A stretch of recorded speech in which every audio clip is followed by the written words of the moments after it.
All right. What's going on, everybody? Welcome back to another episode of the Coffee Q&A, your daily dose of coffee Q and A here on the Coffee Channel. I'm your host, and we're doing this live stream most Monday through Fridays, 10 a.m. Eastern Time.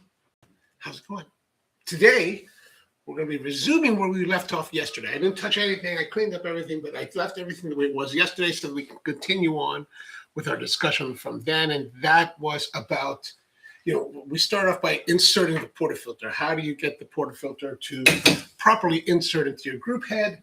And then it kind of moved on to let's change our dosing, let's change our grind, and let's see about how to dial that in. So we're kind of in the middle of that.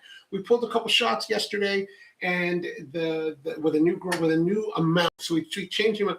I had been putting 26 grams, been a little bit oversizing it. Then so let's go down to 21 and see what happens. And we pulled a couple shots at 21.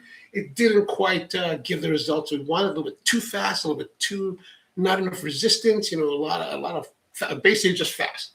So now it's like we would decide let's make some adjustments to our grind. We adjusted twice to our grind yesterday. I think we did twice, and now it's about to see again how we're doing and continue our evaluation and how to dial the grind in today. Kent, how are you? Good to see you. So let's have a look here. We're going to go back over to our machine. Oops. There we go. This is the La Valentina E61 machine, and let's get you a little bit nicer looking. There we are. All right, so we're ready. Now we're going to have our grinder, which is the Mazzer Major. Now I realize that most people don't use this grinder because it's both antiquated as well as overkill for use. This is designed for commercial production. So a lot of you I know are using much fancier, more modern electronic grinders that are single dose grinders. You just basically weigh your coffee out, you put it in. This is going to be very similar, the approach to either machine you're using. This particular style of grinder is going to have a little bit more cantankerousness to it than doing how you're probably doing it at home. Only because, it's just a different way of approaching it. Really, it's always about the approach rather than the approach is going to be very similar, but just the execution, depending on your equipment, could be different. Mom, good morning to you. And Naomi, how are you doing? And so we've got our grinder here. So let's see here. We're going to take our portafilter, make sure that it is nice and clean. You can see there's still some residue left over from here. We're going to grab our toothbrush and just shake it out just in case to get any of that dusty, old, dry coffee. Because what's happened every night or whenever you leave your machine, and I've been leaving this running lately, I just leave it, and so everything that's on here gets dry because it's dry time of year, plus it's also very hot, and so it just dries out. And so you just want to make sure you brush it off. Like right now we're empty. Let's see if I put this back in. Okay, good. We're pretty good. There's nothing in there. So let's make sure that. Come back over here. We're going to take our scale, turn it back on, and what we want to do is we want to make sure that that's on securely, and we're going to tear out the scale and then go back to our grinder, and we're going to grind. And I've already cleaned everything out of the grinder. We're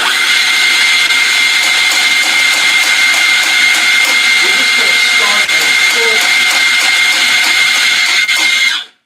and okay, so that's based on what we were seeing yesterday. This is going to be way too much, but I'm going to work it around a little bit just to make sure that we're getting even distribution. Wipe all that off there. There we go. Now let's have a look here. 24. So I'm going to come back. So I got a little bit of mound. I'm going to get rid of this mound. Because what we're looking for is 21. That's what we're trying to hit, 21. 21.9. I think we can go maybe just a little bit more. There we are. Let's see where that brings us. 21.7. Maybe just a slight hair more. Something like that. 21.3. Okay, we'll stay with that. 21.3, and we're here. It's relatively flat. Viva, good morning to you. And yeah, we don't really need to do too much. We're just going to make sure that it's just somewhat evenly distributed. That's really all that I need to do now. And then we'll come back here and do our temp. So I just like to, the nice thing with the Lambrusco temper, it has this little shelf, so you can kind of let it sit there and kind of get a bit of a level. And I just drop the portafilter on, feel on opposing sides, the fingers, to make sure that it's even.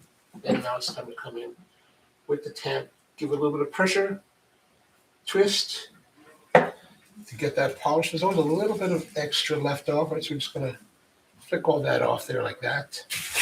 And now it's time to start our shot.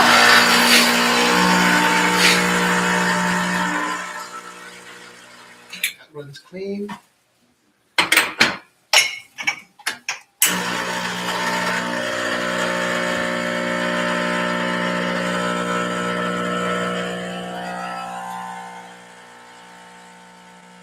So see how that's already, it's already doing that. Okay, we'll start now. Like that's maybe what, 10 seconds at the most, 15, quite a bit fast. We've got a lot of volume, right? So the volume is pretty good, but super fast. There's a lot of crema. Like if we look at the crema, there's a lot of crema. But I'm going to presume that this is going to be a bit thin. It's going to be a bit bright. It's not going to be as rich and delicious and just inviting as we would like our espresso to be. But the crema is pretty good. Like the crema is not bad. The color, I would like it to see darker. But the thickness, and it's there, and I'm shaking. Okay, now you're starting to see a break.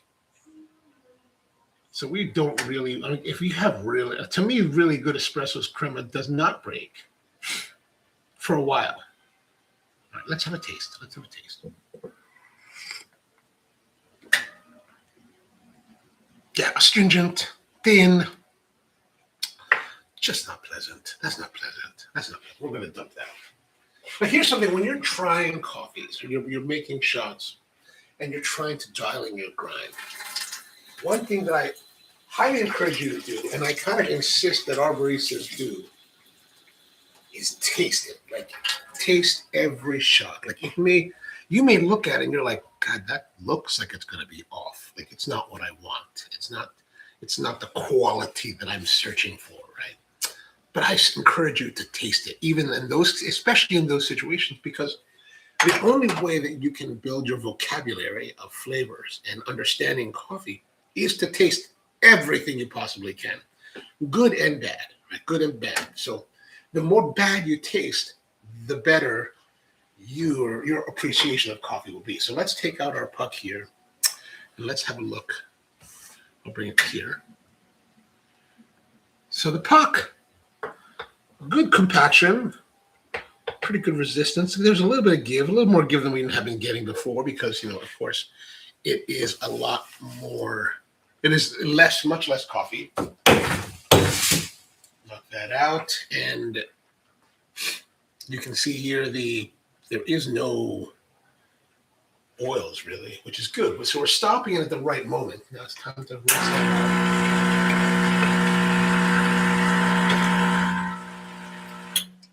out. And now we let that drip. Now we're going to come over here to the grinder. And this is the color we're going to adjust. I want to adjust it finer. So on this particular grinder, we rotate this way for finer and rotate this way for coarser. Now, those of you, I know there's those of you who'd like to talk numbers. You can see here's the number 2. We are like a couple notches over. I'm going to want to come a little bit further. So I'm going to turn on the grinder here and then adjust really quickly. That way I don't have to waste too much coffee. Okay, that was good. That was good. So now it's about getting. How about that? Oh, that might be a little bit better. Okay, so now it's about getting a little bit more coffee out of there. I want to Now, I don't know if you noticed in my motion, I was looking for this brush, and I motioned and I kind of hesitated because I was hunting for the brush, right? Normally I keep my brush here on this machine. Today, well, everything was down here, right, just now. This is why I suggest that you give a lot of time and effort to having a home position for all of your items, so that when you need it, you just know exactly where they are. And in this case, where it normally is here, I went to go reach for it, realized it's not there, and then it took me a moment to like reconfigure and figure out where that thing go, which was down here, and then I was able to pick it up. So it just, it may not seem like a lot, but especially if you're working in a production environment, every little moment every little moment that you can build efficiency into saves you time overall. And I think this is also true in a home environment, because your time's precious. So always try to keep that I always try to keep that in mind. And then I like to try to keep my station nice and wiped down, and which is a futile battle here when you have white countertops. Very, very difficult. Andrew's with us. Good morning. Joining pleasant company for my morning cigar. Excellent. Excellent. What are you smoking there this morning, Andrew? That sounds like a good time. I'm presuming that you are sitting outside on the porch having a coffee and a cigar. I never get the opportunity I never take the opportunity for a morning cigar and coffee. I should do that. He says, sounds luxurious, enjoy. And Viva says, Paige says, despite how fresh my beans are, I don't get much crema with shots from my Barista Pro.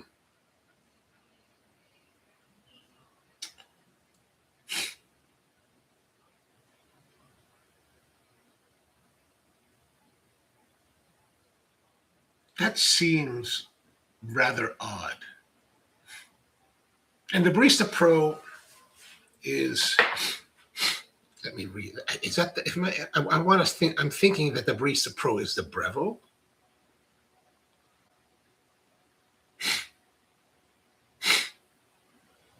And no crema, really. That is surprising. Because the Barista Pro, at least my limited experience with the Barista Pro, has generally been quite positive.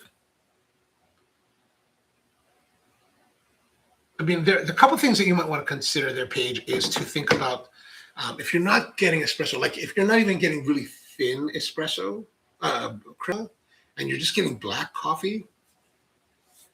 Wow, that's a very unusual circumstance.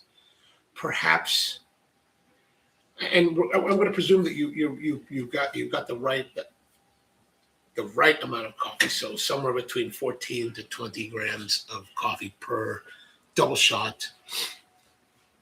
And we'll make the presumption that the water temperature is correct, like right around 200 Fahrenheit, that the water pressure is correct for the machine, so about 8.5 bars.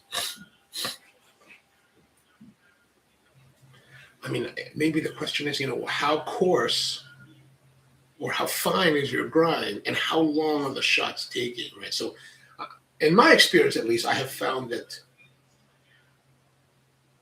if we get a lot of those parameters all within the ideal, right? It becomes very difficult to produce espresso in a machine at those parameters without crema. Like that's a distinctly interesting proposition. Everyone wants to know what beans. So I'm using my typical house espresso, the Espresso 99. This version is different than the one that's being sent to you that you ordered. Just different batch, slightly different blend.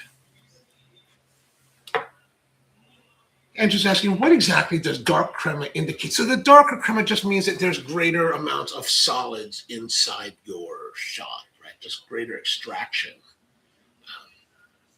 That's really all that it means. And now, why are we getting darker espresso darker crema with the other shots last week with the same coffee, same setup, then now, and the real difference is that we just changed the amount of coffee. Right? We dropped 5 grams worth of coffee in a double shot at the same grind setting initially. So there's a lot less resistance to the flow of the water. So what we're trying to do is really balance the resistance of resistance to the water by the coffee, right? So water is the tyranny and oppression that the coffee is the coffee is the people providing resistance against that tyranny, right? So that's basically, because water will exploit any pathway that it can, right? Any hole in the resistance, it will exploit and dive through. So that's why when if you ever talk about coffee, people will talk about things like channeling. Channeling is the water exploiting the weaknesses in that wall of resistance by the coffee. So that's generally speaking how that works. Good morning to you, Coffee Code. How are you doing? Oh, and Mom's also having a morning cigar. Gosh, everyone's having morning cigars. I should do one myself. And Naomi's asking Paige, she's using Livestream roasted beans. I get crema, just not much. Okay. So you did get crema, just not much. I would suggest look at the parameters that you're utilizing, and then hopefully some of this will translate or make some sense to try, or tell me more about what you're doing so that maybe we can help figure that out.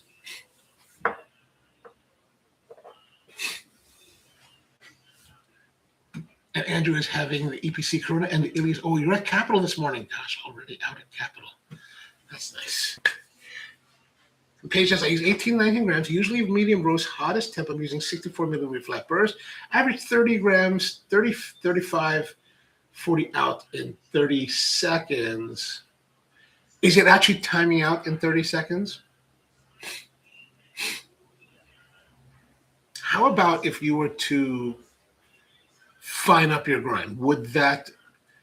See if you could fine up a little bit more without stalling the machine, to see if that might bring more crema. And it also could be a function of the coffee you're using. Like what is the coffee that you're using, if you recall? That might have a bearing, and that will have a bearing, like depending on how the coffee is blended. Like if you get to some of the more commercialized roasts, a lot of those blends will use a greater percentage of Robusta coffee. The Robustas tend to have more crema production. I use no Robusta in our blends, not for any necessary reason. I just don't. I never really did. I have in the past, but it's never been a big part of what we do. So it just doesn't occur to me to try to incorporate Robusta into our blends very often. All right, let's do an adjustment here. I tend to use single origin coffees even for espresso. Okay, so that could be another, that could be part of it, right? Like if you're not getting, and when you say, and you say that you don't have, like you're not getting crema like we're producing here. Is that correct? Like I'm looking for like thick crema. Some of that's going to be a function of the way we make the espresso. Some of that's going to be a function of the coffees that we're using, the coffees that we're blending, the style of roast that we're using, right, will also have some effect on that. I think that from my experience visiting other coffee places, I think a lot of the more modern espressos that are very light roasted and very like bright tasting on the palate tend to have thinner crema.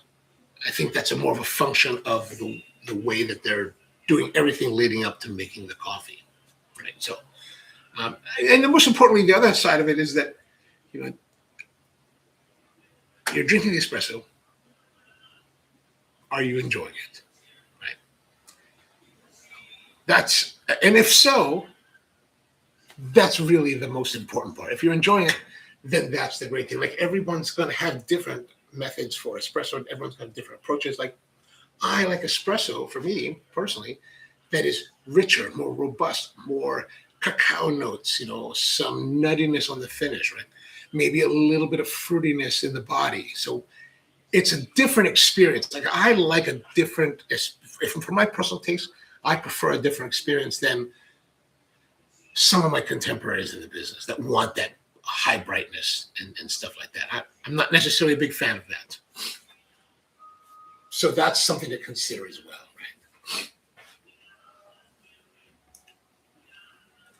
right? I mean, Paige says that's probably what it is. I lean towards medium light, medium light, medium single origins. Yeah, and that could be totally. And there's nothing wrong with that. And I think that the most important thing, like I said, is that as long as you're enjoying the coffee, then you've got the battle complete. There's nothing to worry about beyond that, really. And that's why I'm always a little bit like even though we talk about things that I like and show you what I like, I want to make sure that you understand that like it's always about your taste. It's always about what you enjoy the most, right? In this realm, in your case, right, in all of your cases, you're doing this because you enjoy it.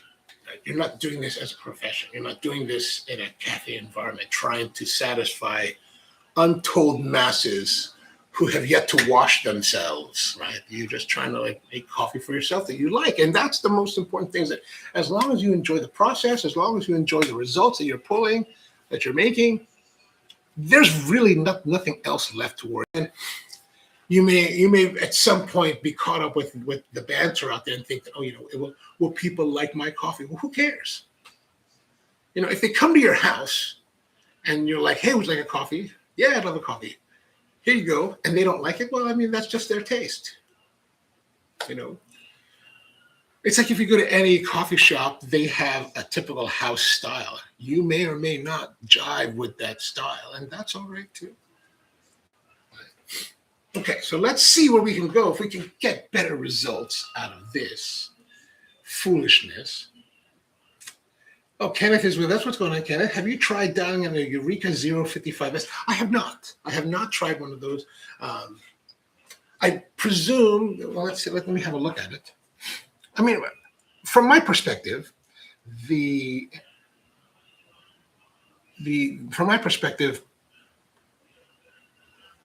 once you understand what you're trying to do and how you generally want to do it, I think you could translate all of that to pretty much any machine that's out there. But let's see, Eureka 055S. There we are. Oh, it's a grinder. Grinder. Okay, so single dose grinder. Yeah, I mean, really, it's just about, let's have a look at it.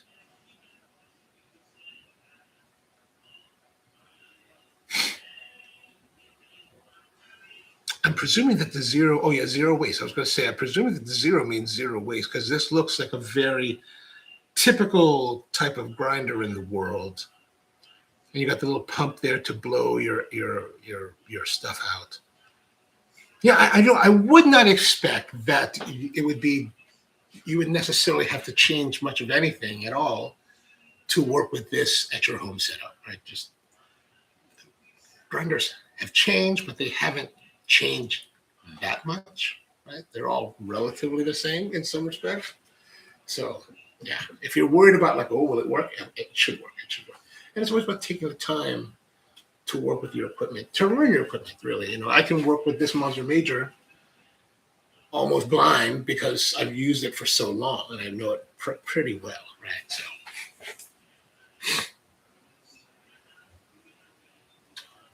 Bro, I want to share my. Well, share away, my friend. Share away. Let me see. We may not have an answer for you, but we can at least try. Coffee Cove says, I did not get much crema with those roasts. Medium light on top. I mean, I don't.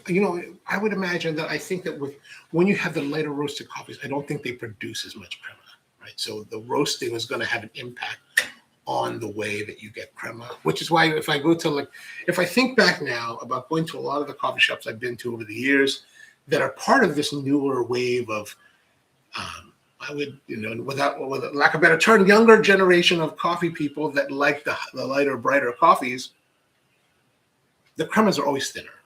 So I think that's more just a matter of circumstance for that style of coffee, right? It's like you go to a bar and you order an IPA, you're not going to have the stout experience, right? With an IPA, you're going to have that IPA experience. So, and that's all a function of the way that it's being produced. So that could very well be a big part of that.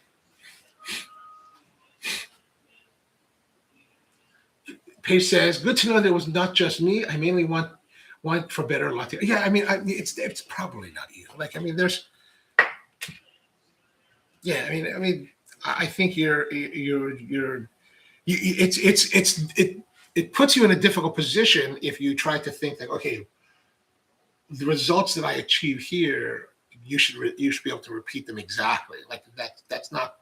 Hopefully, that's not the impression that people are getting, but that's not the intention. Right? It's all about trying to. Hopefully, you'll get to understand more of the mechanics and techniques behind the coffee making process, so that you can apply that to your own coffee making.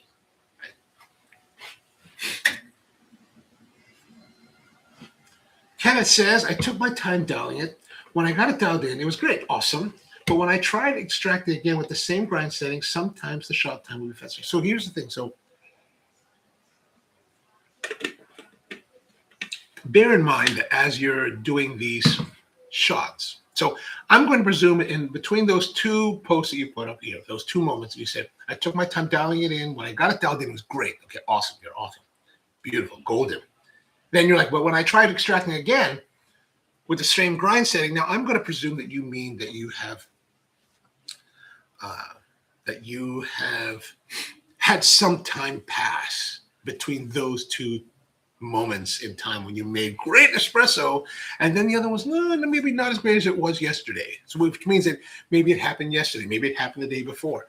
In those cases, when that kind of time has passed, I would say that one thing to bear in mind is that you may have environmental conditions that have changed in your world that may precipitate that change. Like we talk about, like in a commercial environment, baristas always talk about in the mornings when they come into work and they start their shift, they're like, "Oh, we need time to dial in the grind," because environmental things may have changed. The temperature may have changed, the amount of humidity may have changed, and those things will affect the impact the coffee. Like especially in the case of, let's say, humidity changes, the coffee can swell and contract depending on the humidity. Now, I'm doing this, but it's super, super minute. Like it's super, super minute and, probably imperceptible to your eye. But certainly once you put it onto the crucible of the fine grind and pressure of the espresso, that can show itself.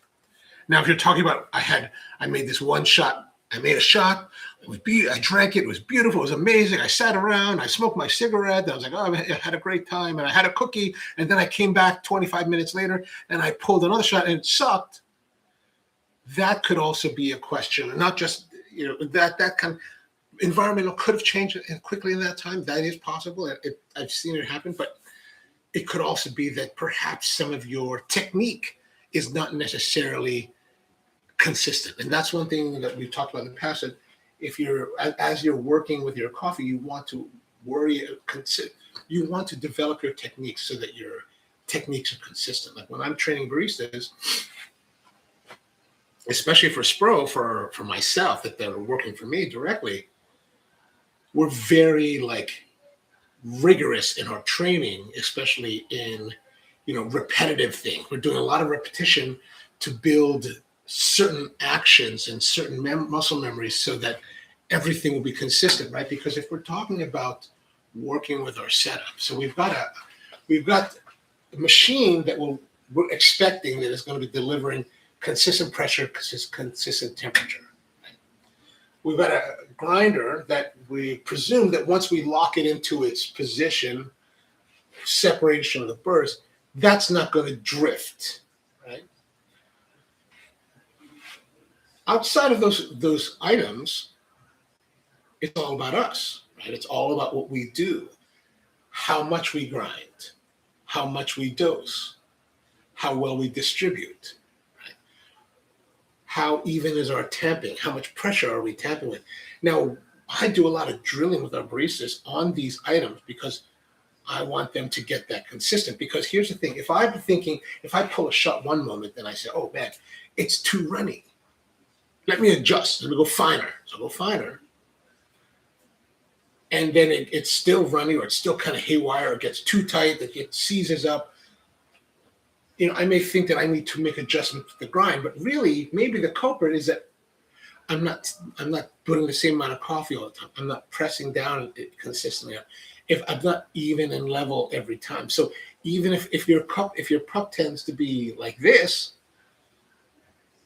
water is going to go faster here. So it may be going faster here. You're getting a faster overall shot time, and you're like, oh, I need to fine up my grind. And then the next time you tap, it's like this, and it's still making trouble. So you start to chase an issue. You think you're chasing an issue when you're like actually compounding your issue, because there's so many variables that are now out of flux or in flux, right? So that's the one thing that I encourage you, especially if you're finding these variations are happening shot to shot, then you want to try to also consider your techniques and really exercising those techniques to get greater consistency.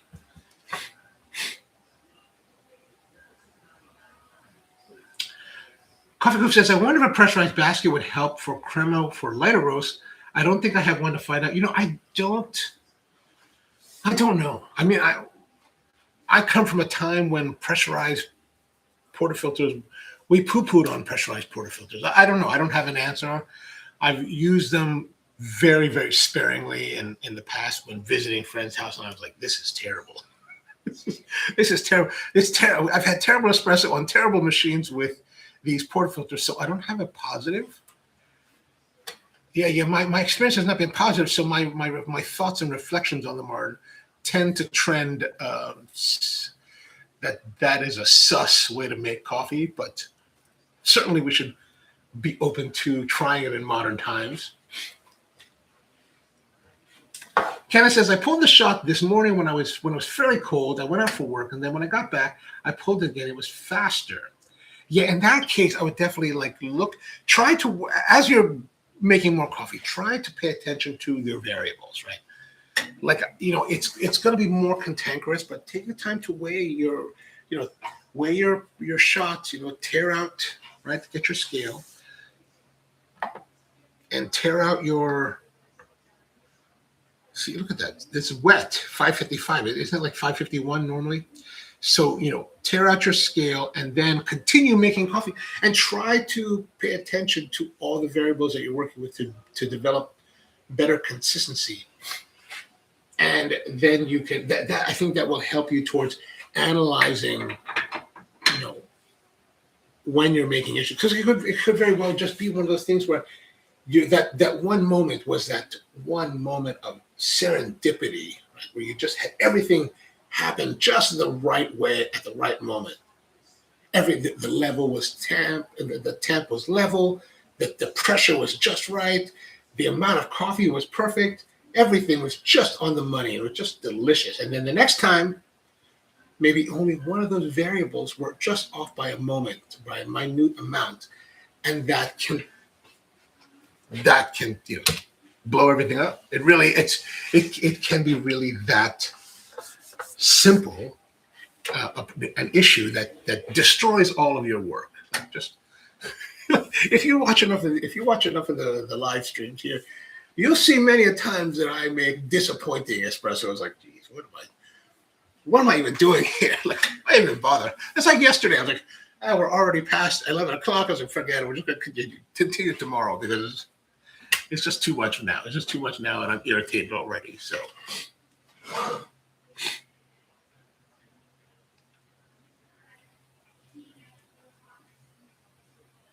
Viva says that I've never used the pressurized baskets. I could probably use a regular basket instead of a high extraction basket for lighter roasts. Okay, gotcha. And Kevin says, during my time at work, my room gets very hot, especially at noon, but I store my beans in a transparent, airtight container. I mean, one of the things, if you're worried about the temperature, what you could do is maybe get one of those like remote temperature sensors and put it in your airtight container and then see how the temperature is, like especially if you're in a hot room. I would presume that, over time, even if it's in a sealed container, that temperature will equalize to whatever the environmental temperature is, right? Because unless you have a super insulated vessel that is sealed, which is overkill. I wouldn't worry that much about it. And unless you're talking like really, really high temperature changes, like, that may or may not affect it. Like I wouldn't, like, honestly, I tend not to worry too much about that kind of thing. Like, oh, is it too hot? If it is, it is. I'll just have to deal with it. But that's a little bit more of my bravado in that. So don't take that into account.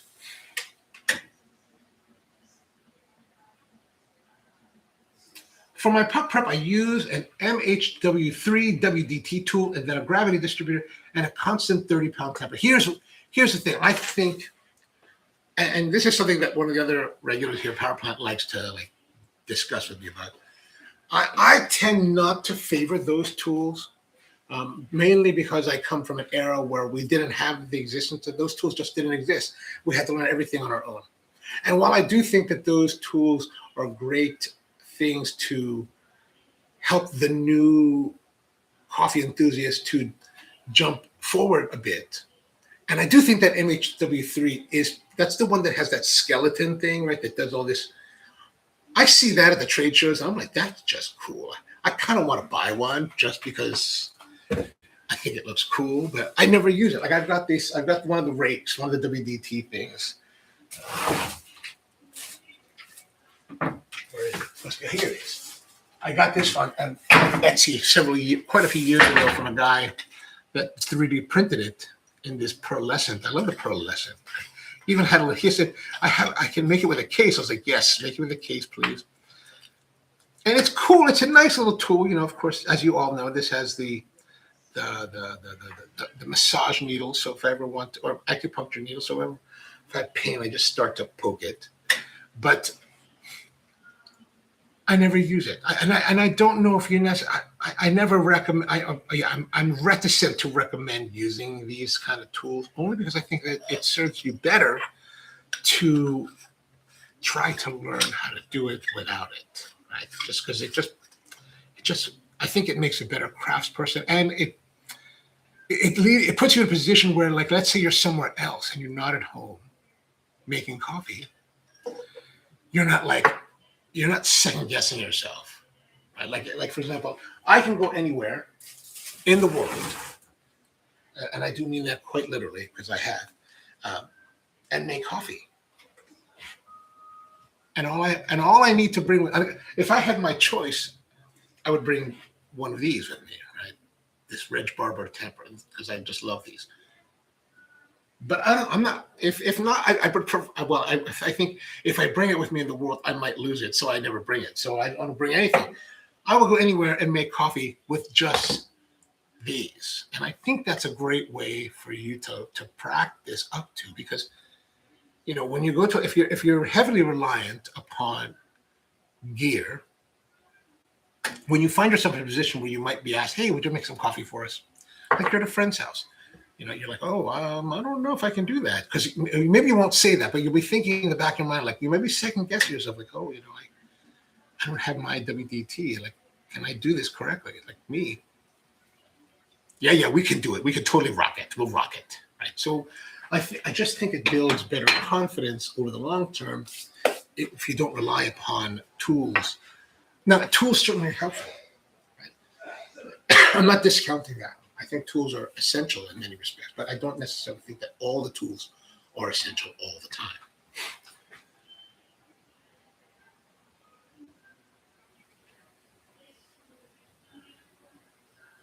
Oh, I'm talking too much, so I'm losing my space. Can you give me some suggestions on what's the best way to store beans? Well, if you want to store them longer term, in the freezer. I think freezing is the best way to go for your beans. Put them in air container. People will tell you put them in airtight container. I just take the bag and I toss it in the freezer, and I'm not even thinking twice about it. Just however it goes in there, it goes in there. Like it's frozen. And so here's why. So people are like, "Well, don't freeze your coffee." Well, I don't know why you wouldn't, right? Certainly don't put it in your refrigerator, because coffee does act like Arm & Hammer baking soda and will absorb all of the aromas and flavors of your fridge like baking soda does. So don't do that. Put it in the freezer. The freezer is below 32 degrees. Keep it around 19 degrees in a home freezer. It will freeze your coffee and it will hold it at that position, meaning that flavor point, pretty much indefinitely, for as long as you keep it consistently frozen. So when you want to make coffee with that, let's say you're measuring coffee and you say, okay, so you take your bag, open your refrigerator, open your freezer, or take your bag, weigh out, 19 grams or 20 grams or whatever amount of coffee you're trying to use, and put it back in the freezer, and then that's good. And then now you've got this kind of frozen coffee ready. Toss it in your grinder, grind it up. Perfect. Now, one thing you may be wondering, like, oh, what about freezer burn or whatever? There's no freezer burn with coffee because there's just not enough moisture content. The moisture content of roasted coffee is somewhere between 2 to 3% moisture content. So it's so minute in the world of like frozen foods that you don't have to worry. And that's why you can just toss it in your fridge. You don't have to worry about flash freezing it. Like if you ever took green beans or tomatoes and like I remember one year I learned this the hard way. I got some green beans, I got some tomatoes from the farm, I got some extra. I'm going to freeze it. So I put it in the bag, I put it in the freezer. Actually, what I did, I put it in the freezer, and then months later, I'm ready to eat. Take it out, mushy, disgusting vegetables. Like it was just the worst. And why? Because the slow freeze of your home freezer causes slow crystallization of the water inside the cells of the product, and ruptures the cell structure, the cell walls, which damages the structure and integrity of the entire vegetable. So when you eat it, it tastes very mealy. You're like, oh God, this is disgusting. So, but there's not enough water in coffee for that to happen. So you just leave it in there. I don't even seal the bag. I mean, God knows if I even barely roll it up. So you could do that now, or you could put it in a jar. Like a good friend of mine, Greg Skase, he likes to put them in like these mason jars and freeze it up. But and he's a scientist. He's like, it's all about science, man. There's nothing to go wrong there. So that's what I would do if I had a coffee that I really liked, that I wanted to keep at that flavor position, I would freeze it. And I would want to freeze it at where I felt it was optimal. Like if I was tasting it like on a daily basis, and I was like, okay, it's good, it's good, it's good. Oh man, it's super good. Now freeze. Freeze it at that point. Because let's say you have your coffee is like 10 days out of roast from the roast date, right? And you freeze it there. 2 years from now, when you pull it out of the refrigerator, it's still at 10 days. I know, I tested this. I said it myself. So that's how I'd say to keep it. Paige says, can an opaque, not clear container could help, or keep the clear container in a cabinet? Light can affect the beans. So like Paige is saying, if you're going to keep it out, put it in an opaque container, something that's dark, or just leave it in the bag. I never change containers. I leave it in the bag. And you know what? I'll just leave it. And I realize I'm very, very cowboyish in this respect. I just leave the coffee wherever. Like I just don't. I'm just not worried about it anymore. Like, it's gonna be fine. If you're buying nice quality coffee, even if you let it sit outside, like just on the countertop for the next 6 months, 6 months from now, in July, the coffee may not be what it was today, but it certainly would be much better than what your friends are drinking at home. You're like, well, those guys are suckers, right? So I don't know. I tend not to worry too much about that. Right? My key is that I'd like to, and I also encourage you that if you really want the best quality experience, try to find a local coffee roaster that's doing nice quality coffee. That's a lot easier now in 2026 than it used to be in past years. But find a local coffee roaster that's buying nice quality coffee, roasting it well, that suits your tastes. And buy from them, and buy from them on a regular basis, meaning that like buy enough to like last a week or two, and then go back. Build that relationship with them, build that friendship with them, so that they know who you are. You can talk coffee, and it's really a good exchange. Like I really do believe in like buying locally from somebody, because you could order from any number of specialty coffee roasters, but they don't know who you are. They don't care either. They don't care. No matter who the specialty coffee roaster is, they don't care. At some point, they're like, okay, cool, thanks. Unless you buy from me, then I'm all. I actually like ship all of them myself, so I see everybody that orders.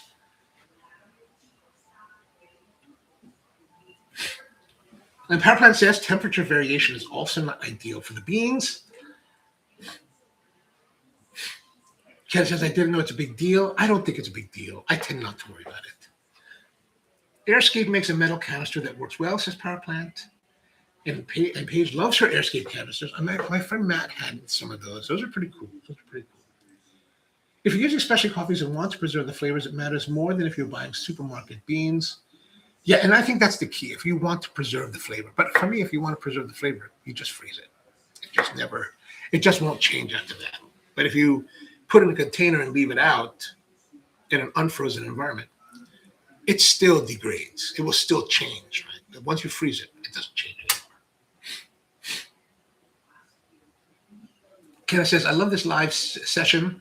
I love the comments from my fellow. Yeah, that's a beautiful thing. Everybody here is like really into it, and they all have their great experiences with and are happy to share their knowledge. I really like that myself.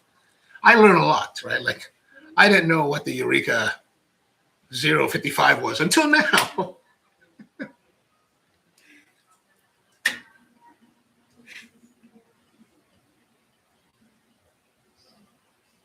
Where are we now? I have been in the coffee hobby for a year now, but I love it all.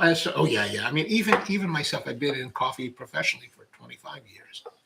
25 years? 20, 24, 20. I'm starting to say 25, whether or not it's true or not. Probably not true. But, yeah, and I still learn. Like, I learn every day. I learn every day, something new every day. The guys here criticize me because I'm not as enthusiastic. They feel that I'm not as enthusiastic as I am about woodworking, but that's because woodworking is newer to me than anything else. Kenneth says, I don't use a WDT tool with needles. Is the blind shaker more ideal? The blind shaker. I don't even know what that is. Is that the one you put like your coffee in and shake? Is that what you're talking about? I don't know. Oh, blind shaker from where? Yeah, a lot of people use that. I don't think so. Again, I don't think any of that's necessary. Like I see, when I was doing a lot of judging internationally, you see a lot of baristas using those things. I'm like, okay, that's cool, but it doesn't necessarily make it better.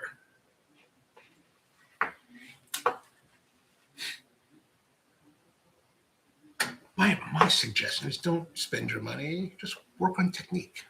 That's really all you need. The greatest espressos that I've ever had in my professional career were not at the competitions. And we're talking like now the best in the world are like making these coffees. The best in the world. The best coffees I've had were typically made by baristas who are very good, but they just use their hands. Like the last one was the Hong Kong barista champion who has a shop called what is the name of the shop? It's a coffee. I have a video on it on the channel. It's a coffee roastery in Bangkok, Thailand. One Coffee Roasters. One Coffee Roasters. And Dawn, I've known Dawn for many, many years. When I walked in, I was like, what are you doing here, dude? We're in Bangkok. He's like, I'm here now. I was like, what? Crazy. He made a coffee for me on a Flair 58 using coffee he had just roasted for me at the moment. No fancy tools. One of the very best espressos I've ever had in my entire career in coffee. So you don't need tools to make great coffee. You just need to buy nice quality coffee and work on technique. I really do believe that. PowerPoint says, please keep in mind that I rate tools for training wheels to teach people how to get replicable results, not as dogmatic. Don't worry, PowerPoint. I don't think you're dogmatic in that respect. Dogmatic at other things, but not that. I do realize that. I just want to make sure that I try not to promote too much equipment. And you'll know that like the things have changed on the channel. Suddenly I'm like, oh yeah, you should buy the Weber workshops. And here's our Weber grinder and Weber t-shirts or whatever company, because suddenly somebody would have given me big money to promote their materials. Then you could be like, what's going on there? What's going on there, Mr. Beast? Kenneth says the 055 kind of produces clumps after grinding, so I feel the need to use a WDT. I mean, if you watch some of the episodes we do here, you'll see that this grinder will, on occasion, sometimes a lot of occasion, will produce clumpy coffee. But again, remember the clumpiness is from static, right? So it's holding it together as a clump. But if you ever look at the clump, like if next time your Eureka does that, look at the clump and then touch it. Touch it. It'll break apart. Like it doesn't need a lot of coaxing to break apart and to lose its structure. It's just static electricity holding it together. So I don't necessarily,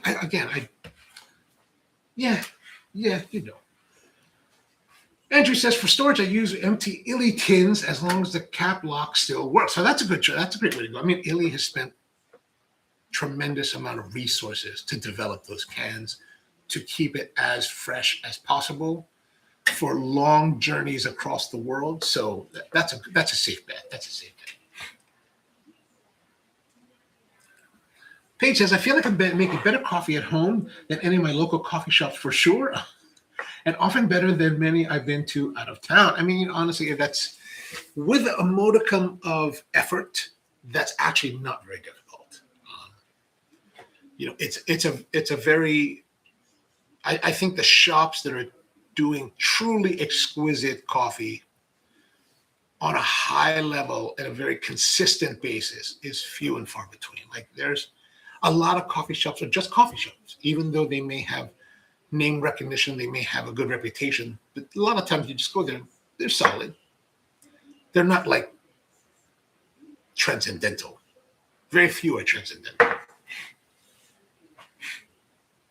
And I think that maybe when you come from the enthusiast world and you hear about all these places that so many people will talk about online and videos and stuff like that, you're like, oh my God, it must be an incredible experience. Now, it's a good experience, but it's not incredible. Like they make coffee. They make it. Can they make a nice cappuccino? Can they make a cappuccino that I'm happy with? If so, that's enough. That's enough. Like I saw a friend of mine sent me an ad yesterday. He's like, look at this. And it's one of the coffee companies touting this dark kisaten roast, like Japanese style. I was like, why? Why?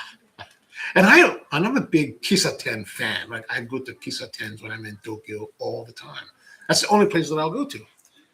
But I'm like, why? Why?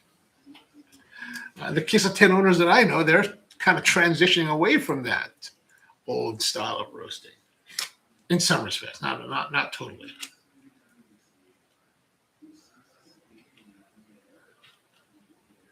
Powerplant says it is a volume quality relationship. True. Hovercove says, do you have a YouTube channel at the Powerplant? I would not mind checking out some tutorials info. I think he should.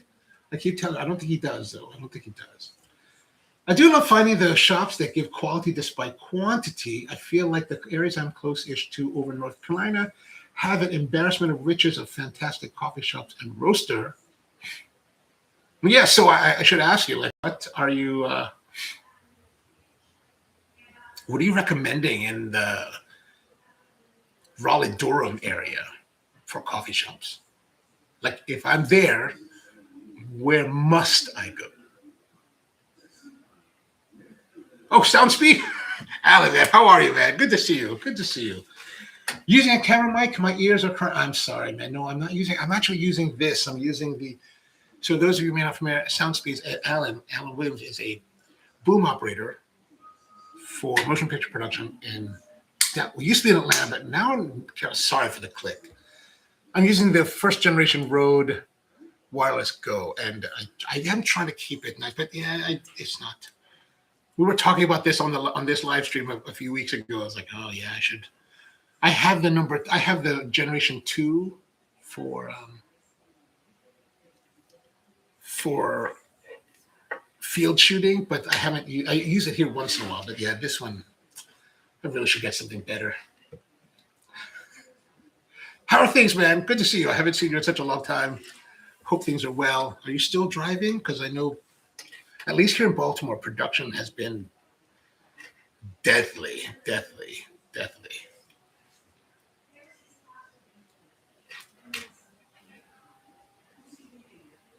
Oh, you're hearing the camera mic, really? Check.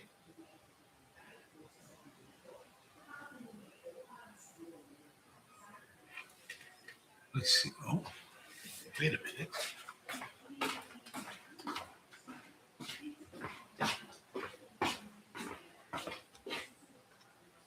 Oh.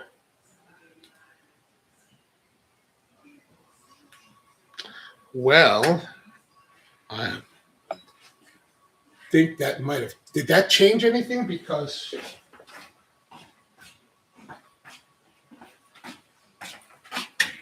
All right, how does that sound now? Because evidently I did not turn the transmitter, I did not turn the receiver on.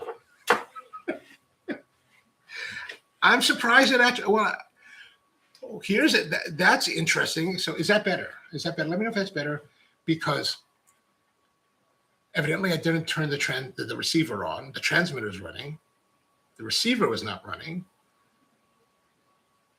For whatever reason, the camera still then was letting the audio come through its internal microphone. That's interesting. I'm actually using the Sony ZV-E10 as this camera with a 16 millimeter Sigma 4.0.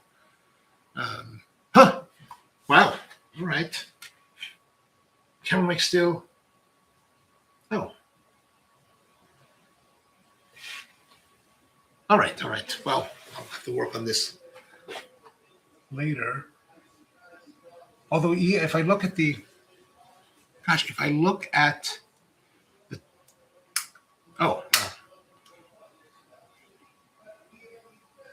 could have sworn that I turned all of these on. Okay, how about that? Because my transmitter does not have enough. Even though I charged these, it says the transmitter is in the red. So, okay, we're going to continue. At least I'm glad to know that we are. Andrew says, I've had no problems with your sound, yes, but we're now talking to a true sound expert, someone that I respect tremendously in the sound world. So he's going to hear things that you may not hear. Nothing like being called out by a big YouTuber. You're like, oh, great, that on. Anyway, let's see. Kevin says, my shot sometimes is different because of you said, because of variable like temperature, but you also said that I don't need to be worried much about the temperature. I mean, I don't worry too much about temperature variation, right? And what I meant by that temperature variation is that tends to be over longer term. And it's less, to me, it's less about temperature, but more about the humidity, right? So the more humidity that's in the air, the more that your beans can swell. And the less humidity, so let's say your humidity, like right now, in this time of year, here in the Mid-Atlantic, it's pretty dry. So we're not going to have wild swings of humidity, and therefore I don't expect there to be wild changes in bean size, even if the temperature fluctuates in my house, right? So if it goes from like 63 to 75, I probably will not have much swelling happening. Summertime, more humidity, and then you have air conditioning running in your space, that could be an issue. Like I've had times when doorways being opened and air change happening from outside to in with air conditioning running did have some impact on it, but it doesn't happen enough in my experience. It hasn't happened enough for me to necessarily be too worried about it. But that is just a possibility of what you could be experiencing.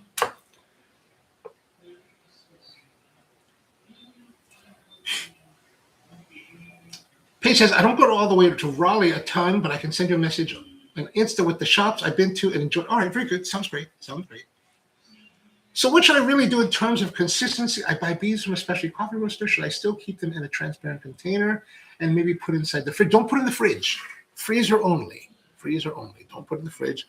I think that if the choice is freezer or no freezer, if freezer is the way to go, or like if the question is fridge or no fridge, then no fridge, right? Don't put in. Never put the fridge. The fridge is at a temperature that is cold, but not enough to make the coffee inert, right? So if you had the bag was open in any way, the refrigerator. So if you had a fully sealed container, you could put in the fridge, and that would just retard the aging, the progression of aging. Whereas if you froze it, it would seize the progression of aging. Right? So it's a choice, but you definitely want to be careful that if you put it in the refrigerator, since it's just retarding the aging process and it's not rendering it inert, it also allows it to continue to have its absorptive qualities like you would with a baking soda. So that's the one concern with refrigeration.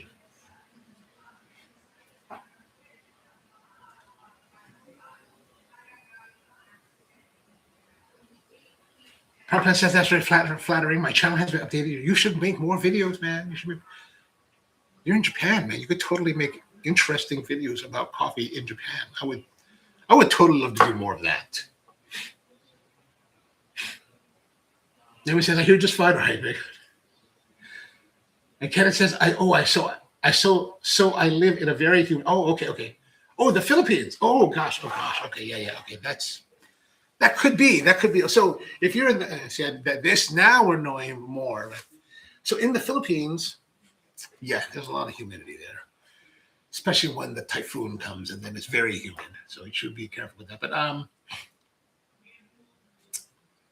in that case, I would probably think more about how Paige and everyone said to get the containers. That just gives you a little bit more protection. So keep the containers there, and then it depends on how hot. If you're gonna, I would not keep the coffee in the dirty kitchen. I would put it inside the house, right? Don't put it out there. That gets too hot outside. Actually, that's what I wish we had here more of. So when I said, and some of you may not be familiar, in the Philippines, there's a practice of having a dirty kitchen. So typically, you've got a kitchen inside your house. That's kind of nice, right? Typically nice. And then there's the dirty kitchen, which is typically on the outside of the main kitchen, outside the wall, where you have all of the cooking apparatus, and it's typically open air, and it's because it's outside and it's tropical climate, it's very hot, and like you do a lot of the cooking there, and it's like I really like that idea. Like, kind of wish I built that here, but like, here's a dirty kitchen with all the equipment that we can like fry and do all of this dirty cooking, and not have to clean the regular kitchen in the same way.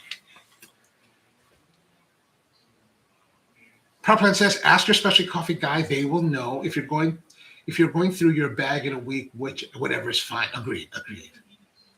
Coffee Cove says, is okay. I did a search on YouTube for the power plant, but the results were not coffee related.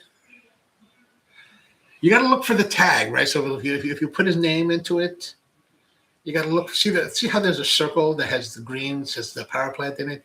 You got to, when you're looking at people's channels, you got to look for to match the logo in that to make it to get. That's what when I look up, if ever I have to look up someone on YouTube, that's what I look for. Is like, because a lot of people share similar names, so you have to look for that logo. Like the ones that are like that, the ones that are a little bit frustrated, the ones that still have their initial. You're like, okay, how many of these initials am I going to have to see? All right, now it's been so long that I can't remember where we left off, but I think we have to make. We did make an adjustment. We made an adjustment. And we washed it all out, right? So let's pull a shot and see where we are in this escapade. So clear again.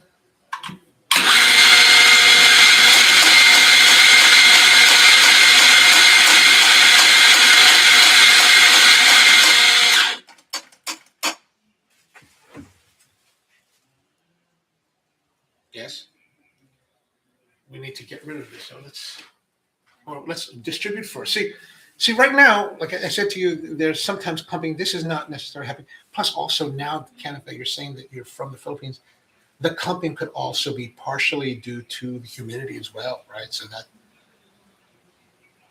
in your case, since the humidity tends to be higher, perhaps.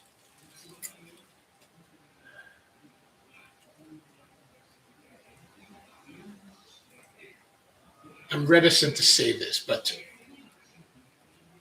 if you really want to get geeky, I do believe I'm trying to think if there are infrared. There's infrared temperature gauges that you can use to shoot temperature. I'm trying to think if there's like infrared moisture meters. Maybe not. I'll have to try this and see what kind of readings I get. But in the woodworking world, they sell these handheld moisture meters that they use for reading the moisture of wood. And the version that I'm thinking about have these metal prongs that you shove into the wood fibers, and then you hit the button, and it gives you a reading. I don't know if it'll read down to this point, but I wonder if you could read the moisture of this coffee and see. And I'm only thinking of that because if you're in the Philippines, someplace that is very humid, very hot, perhaps that could play a role. Certainly, it could play more of a role than it does here in the United States in the middle of winter. I'll try to test that out. All right, let's go back here. So we've got this, and we're going to sweep, get rid of that, and let's go here. I forgot to tear our scale, but let's see what the scale says anyway. 604. So I think we should be right around 5 something. 604 minus 21 should give us 583. Is that right? I think that's not right.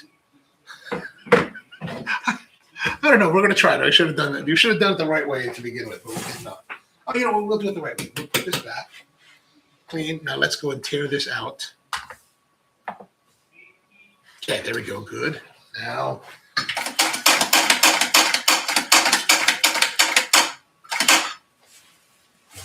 oh, see, look at that. There's the clumping, right? So here's the clumping we talked about. So you can just push on that. See how I pushed on that? And it just broke up. Don't worry so much about that, right? So, I mean, like, hold on. I mean, if we really want to, we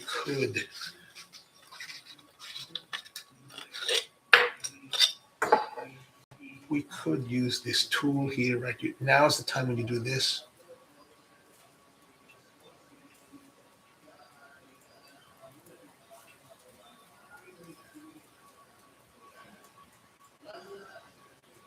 Fluffy.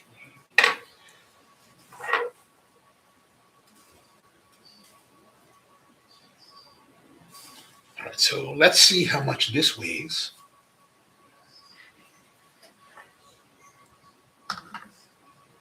See, still too much. Gosh, I really try with this one. Still too much, good Lord. And we're already like fully like, now I have to go under and gouge it out a little bit. Bring us to 21. All right, good. 21.7. That's good. That's good. Okay, so now we're here. Now we're just going to tamp. Whoops.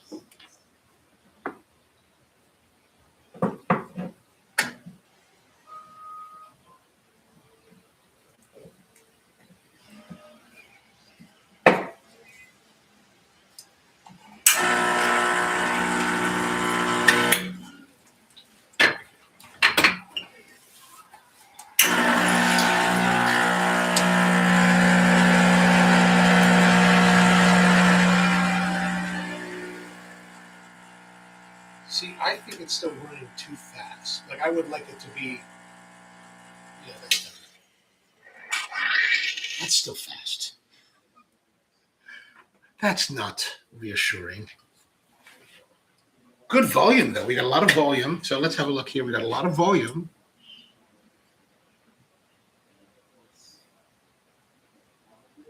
I like the crema. I like the color of the crema. Right. I like the thickness. There's no blonding yet, so it looks like we start. Look at that. That's pretty good. Okay, we're getting closer. You can see the difference between the last shot and this one. We're not getting it. It's not breaking yet, so that's very nice. Let's have a look at our puck. This one actually looks a little more. It doesn't look as dry. It looks slightly soupier, but it's not soupy. You can still see the impression of the screen, right? Okay, that's not bad. That's not bad. Let's knock it out. clean. So we're stopping at the right moment. And it is, yeah, it's, I don't know if that's actually, oh, that's just residual dust. Okay, so we're stopping at the right moment. So it looks good. And even though I've been looking at this stuff and talking for the last couple of moments, if we look at our crema, the crema is still holding. So that is a very nice sign. Look at that. Huh. Or maybe this is, looking at these factors, I would expect it to be better, an improvement from the last one. But not too much. We still have a bit of astringency. The brightness has been diminished. A little bit more of the cocoa is starting to come out, but not as much as I would like. I would like that astringent to be like tamped down a lot more. And I think that's going to be a result of getting more extraction out of it, meaning that we need to still go a little bit finer to see what happens. But before we do that, before we make a change, I want to put one more shot to see if we actually need to make a change, right? Because remember that when it comes to these type of machines, right, you've got coffee that's here in this spout. There's coffee somewhere in the collar between the burrs that's just sitting there. So that's been somewhat ground, but once you stop grinding, it stops. So there's still particulates of the old size that are stuck in it. So I'm presuming that we still had some old particulates from the previous setting in this last shot that we made. So we want to pull at least 2 shots at the new setting in order to truly evaluate how we're doing and to make sure that we're getting the right. To make sure we're getting the right results or accurate result. We're getting an accurate representation from this grinder setting, right? Because if I just relied upon this one shot, perhaps it's fully gone through and we're fully at the right setting completely, but perhaps it's not. And if I change, but if let's say I didn't like it and I was like, okay, I'm going to make a change, and whatever change I make, I'm still compounding my issue. In that I'm making a change without really understanding where we are. So that's why we want to do at least one more shot. So we'll do one more shot. Let's see where we are. Oh, okay. Scale. Got to tear this out again because it keeps turning off.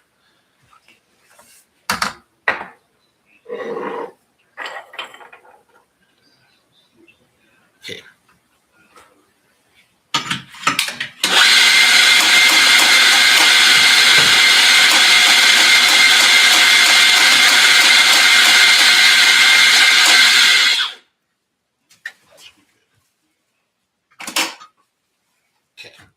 See that boulder again?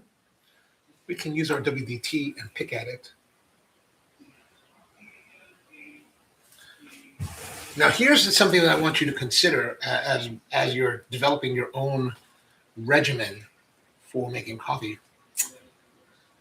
So the last shot, I used this to mess around with.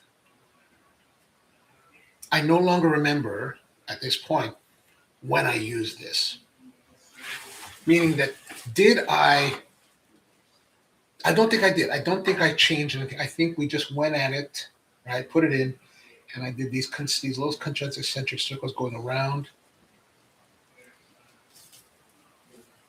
And I think I went around 3 times. So here's the thing. If you're going to use these tools, you want to develop a regimen that is consistent, right? I wasn't going to use this time, but then I realized I used it last time.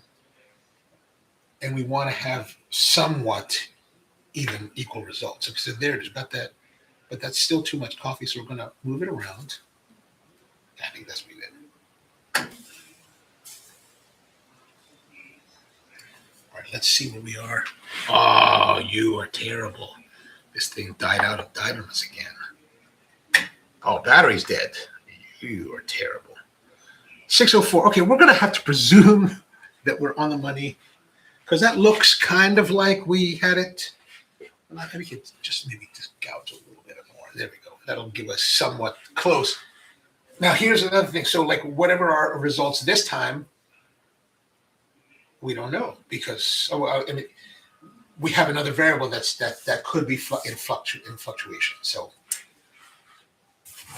this is why I talk about like you have to work on things and try to get it as consistent as possible, because as you have these fluctuations in your processes, that could impact the way that coffee is produced and lead to inconsistent results. Whoops, that was a problem.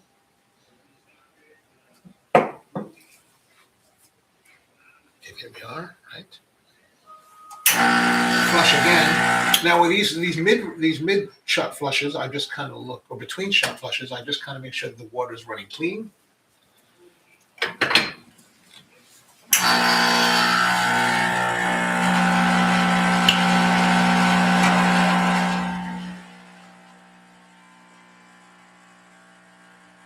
Looks, I'm going to say that it's slightly improved, but that I would not say that's improved.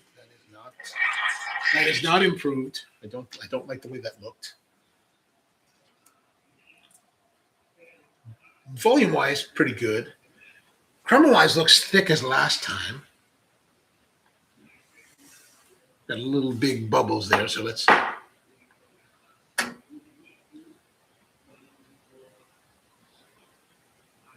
Looks pretty good.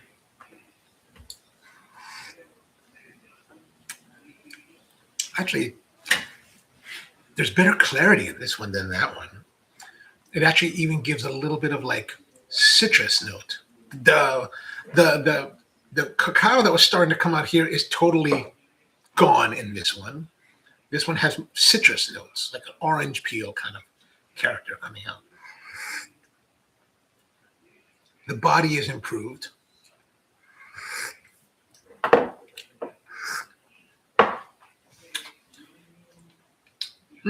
Interesting.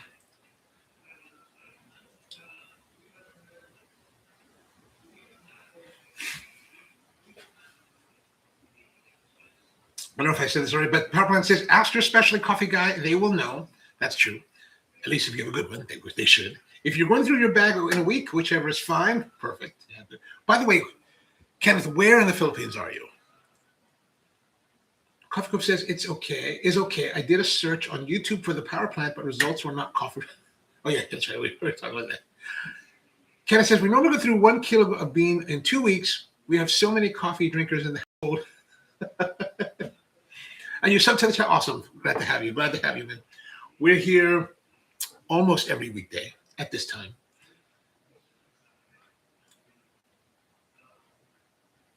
Oh, and the Coffee Club says, I appreciate your demonstration. Explain. I hope. I'm glad. I hope it helps. I mean, it's like if you're really into like light and bright coffees, I think you would like these in the form that they are now. I would like more. I would like a little bit more of. Actually, I do kind of like this one. Like this one. Actually, and now that it's cold, it's kind of good. I mean, here's my thought, right? Like, is that I would not describe these as bad. They're just not necessarily what I want, but they're still interesting coffees that have, good flavor, interesting explorations of coffee.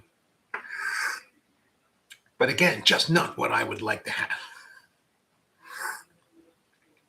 And why I'm specifying that is that I think that in your pursuit, if you can find a good producer, a good coffee roaster that works with producers, or at least maybe not necessarily works with producers, but at least buys quality coffee, I really believe that half of your battle is finished.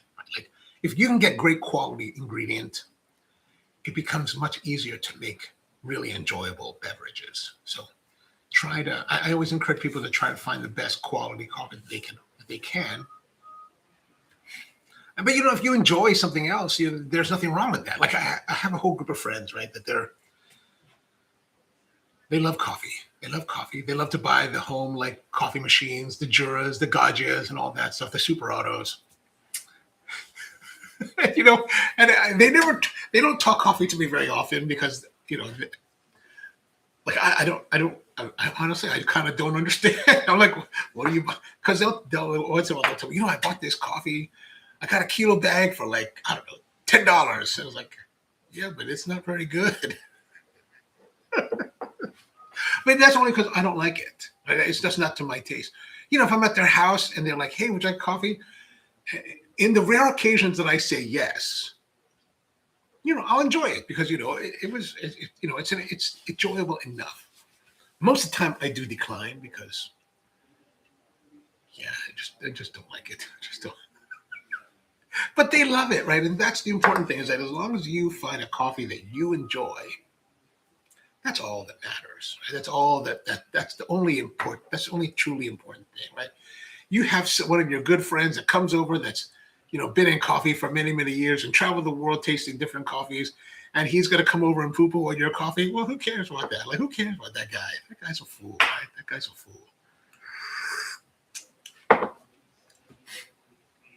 All right, so we're not there yet. We have to continue this at a later session. And, I don't know if you can see this too well, but I'm running out of coffee. Like, I don't have any more of this particular coffee left. I got whole bags of other coffees, like fresher batches, but I'm like, oh, we're going to. So that's that. And that's one of the problems I foresee as a home enthusiast, right? Like, you could spend. And this is why I'm also like, you gotta. I realize that you guys have a little bit of a different issue, is that you buy a pound of coffee and you're gonna make espresso with it.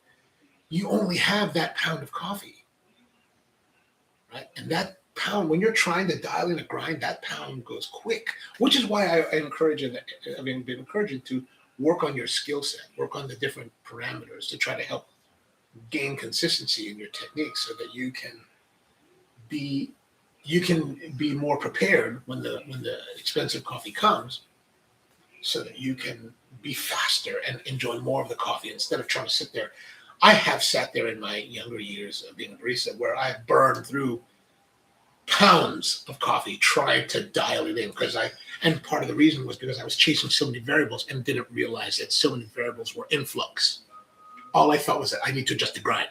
Well, no, dude, you're adjusting the grind, but your tamping is off, your leveling is off, your dosing is off, everything is off. So, and now that we're here at this point, we only have this much in this hopper left.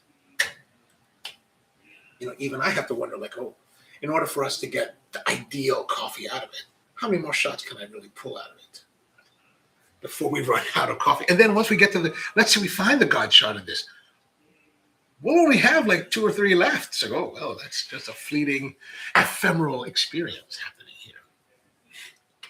All right, so that's going to be it for today. Back again. Actually, we will not be back tomorrow because I have to run to Pennsylvania again tomorrow. There's the big Pennsylvania farm show, and they have a big farm show, so I need to get there early because I've got to go to York, Pennsylvania for the farm show, and then I'm supposed to have a meeting in Carlisle, PA. So that means I have to kind of start early. So we'll not be able to do a live stream tomorrow, but we're back on Thursday with the coffee Q&A, 10 a.m. Eastern. So I hope you have a wonderful, wonderful day out there, and tomorrow, Wednesday, and see you next time. Thanks, Paige, Kent.